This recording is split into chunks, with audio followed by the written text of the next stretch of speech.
Assalamualaikum warahmatullahi wabarakatuh.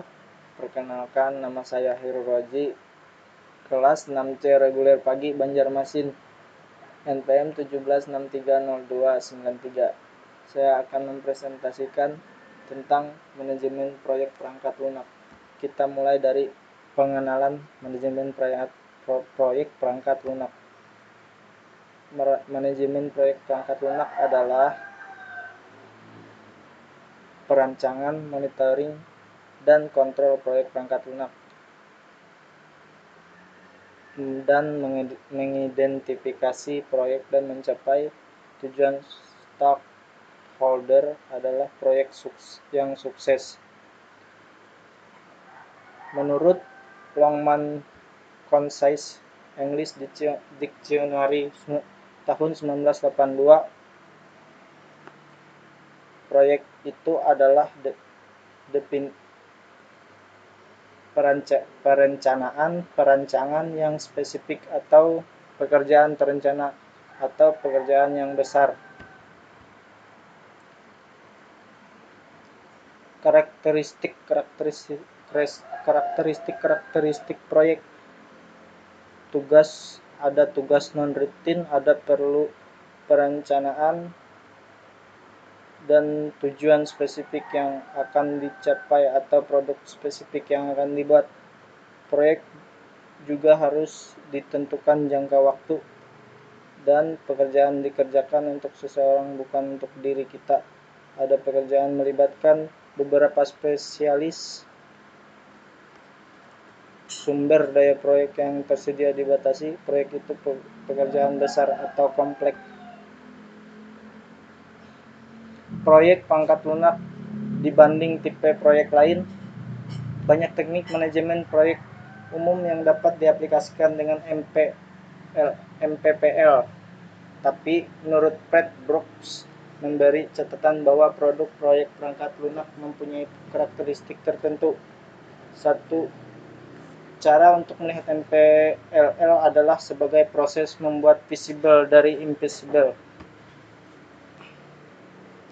Karakteristik MPPL: 1. Tidak nampak. 2. Kompleks. 3. Fleksibel. Aktivitas dalam MPPL. 3 proses aktivitas MPPL. Yang pertama, studi kelayakan atau evaluasi proyek. Yang kedua, perencanaan. Yang ketiga, implementasi proyek. Aktivitas dalam MPPL. Ada tahapan siklus hidup MPPL. Yang pertama, analisa kebutuhan. Yang kedua, spesifikasi. 3. Desain. 4. Coding. 5. Verifikasi dan validasi. 6. Implementasi dan instalasi. Dan yang ketujuh, maintenance dan support. Kategori proyek perangkat lunak. Kategori berdasarkan sistemnya. Sistem informasi. Contoh, sistem kontrol stok. Yang kedua, sistem embedded atau real time. Contoh, sistem kontrol AC. Kategori perangkat lunak berdasarkan orientasinya. Yang pertama, produk. Proyek membuat produk yang detailnya ditentukan oleh klien, dan klien bertanggung jawab menjustifikasi produk tersebut. Yang kedua, tujuan. Proyek diperlukan untuk mencapai tujuan. Biasanya berhubungan dengan level service. Proyek dikatakan sebagai sebuah sistem. Sebuah proyek mempertimbangkan untuk membuat sistem baru dan atau merubah sistem lama menjadi baru, dan proyek itu sendiri adalah sebuah sistem. Sistem, subsistem, dan lingkungan sistem. Definisi sederhana dari sistem adalah kumpulan dari bagian-bagian yang saling berhubungan. Sebuah sistem normalnya merupakan bagian dari sistem yang lebih besar, dan sistem itu sendiri terdiri dari subsistem. Di luar dari sistem adalah lingkungan sistem. Lingkungan sistem ini dapat mempengaruhi sistem, tapi sistem tidak bisa mengontrol langsung. Pada kasus kampus Brickmouth, bangkrutnya supplier utama perangkat IT adalah kejadian yang menimpa pada lingkungan sistem. Proyek sebagai sebuah sistem terbuka dan dibandingkan sistem tertutup.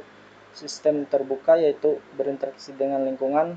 Hampir semua sistem adalah terbuka. Salah satu alasan bahwa sistem engineering dan proyek membentuk sistem tersebut seringkali gagal dikarenakan keterlibatan staf teknikal tidak menghargai tingkat sistem yang terbuka dan mudah dipengaruhi oleh perubahan dari luar. Suboptimasi. Suboptimasi adalah sebuah subsistem yang bekerja pada saat optimum, tapi mempunyai efek yang merugikan pada keseluruhan sistem. Contoh, pengembang perangkat lunak menyerahkan ke user sebuah sistem yang sangat efisien pada penggunaan sumber daya mesin, tapi juga susah untuk dimodifikasi. Sistem sosioteknikal. Sistem sosioteknikal adalah proyek perangkat lunak yang tergolong dalam kategori setiap proyek perangkat lunak membutuhkan organisasi teknikal dan organisasi orang. Manajer proyek perangkat lunak diperlukan baik kompetensi teknikal dan kemampuan untuk berinteraksi dengan orang lain secara persuasif. Dan selanjutnya, manajemen. Apakah manajemen itu? Sebuah universitas terbuka menyampaikan bahwa manajemen itu terlibat dalam aktivitas berikut. Yang pertama, perencanaan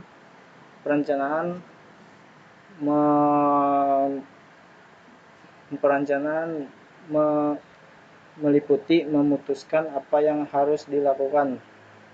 Yang kedua, mengorganisasi, yaitu membuat penyusunan.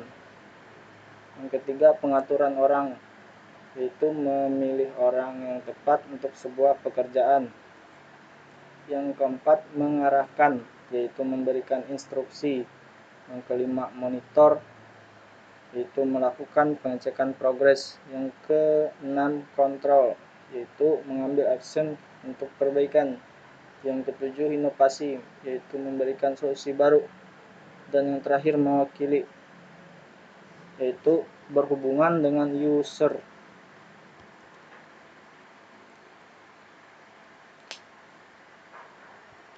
Tugas manajemen dapat dilihat dari apa saja yang paling sering menantang dalam tugas manajer. Hasil survei untuk manajer proyek perangkat lunak tersebut adalah sebagai berikut, yaitu meliputi dapat menyelesaikan dengan deadline yang tingkat pencapaiannya 85%. Yang kedua, dapat menyelesaikan dengan batasan-batasan sumber daya yang pencapaiannya harus 83%. Yang ketiga, mengkomunikasikan secara efektif di antara tugas grup, yaitu distandarisasikan 80%.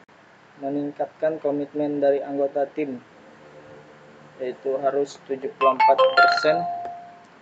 Menjaga milestone yang terukur, yaitu 70%. Dapat menyelesaikan dengan perubahan-perubahan yang terjadi, distandarisasikan 60%. Mengerjakan perencanaan proyek dengan kesepakatan dengan anggota tim, harus 57%. Meningkatkan komitmen dari manajemen 45%. Menghadapi konflik di bawah 50%, yaitu 42%. Mengatur vendor dan subkontraktor, 38%. Masalah-masalah proyek perangkat lunak. Masalah-masalah proyek dilihat dari kacamata manajer. Estimasi dan rencana yang jelek, standar dan pengukuran kualitas yang kurang, petunjuk yang kurang tentang membuat keputusan organisasi, definisi aturan yang jelek, Siapa mengerjakan apa? Kriteria sukses yang salah.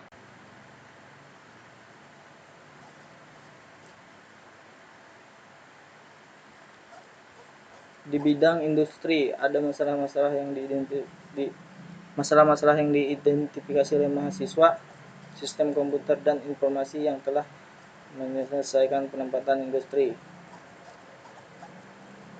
Masalah-masalah itu yaitu spesifikasi pekerjaan yang kurang, yang kedua manajemen mengabaikan IT, yang ketiga pengetahuan area aplikasi yang kurang, keempat standar yang kurang, kelima update dokumentasi yang kurang, yang keenam aktivitas sebelumnya yang tidak lengkap pada waktunya termasuk pengiriman perangkat yang terlambat, yang ketujuh komunikasi antara teknisi dan user yang kurang, ke-8 komunikasi yang kurang menyebabkan duplikasi pekerjaan, dan ke-9 komitmen yang kurang khususnya ketika proyek terikat pada satu orang kemudian keluar, yang ke-10 kemampuan keahlian teknikal yang kurang, ke-11 perubahan kebutuhan hukum, yang ke-12 perubahan lingkungan perangkat lunak, tekanan deadline, yang ke-13 pengendalian kualitas yang kurang, yang ke-14 manajemen jarak jauh, dan yang terakhir pelatihan yang kurang. Pengontrolan manajemen. Ada siklus hidup pengelolaan proyek, ada tujuan harus didefinisikan dengan jelas, ada dan pengukuran efektivitas konkret dan jelas dengan jawaban dari pertanyaan yes atau no. Contoh, apakah kita akan menginstal perangkat lunak baru sebelum 1 Januari? Tujuan harus diturunkan ke sub tujuan atau goal. Stakeholder, tim proyek internal, tim proyek eksternal tapi dalam satu organisasi, pihak eksternal dari tim proyek dan organisasi. Kebutuhan spesifikasi. Umumnya kasus proyek berorientasi produk mempunyai tujuan. Yang pertama, kebutuhan fungsional, yang kedua, kebutuhan kualitas, yang ketiga, kebutuhan sumber daya. Informasi dan pengontrolan dalam organisasi. Hierarki sistem informasi dan pengontrolan, level pengambil keputusan dan informasi, perbedaan tipe informasi, kuantifikasi pengukuran efektivitas, mengurangi salah persepsi. Terima kasih. Sekian presentasi dari saya. Salah hilap mohon maaf. Wassalamualaikum warahmatullahi wabarakatuh.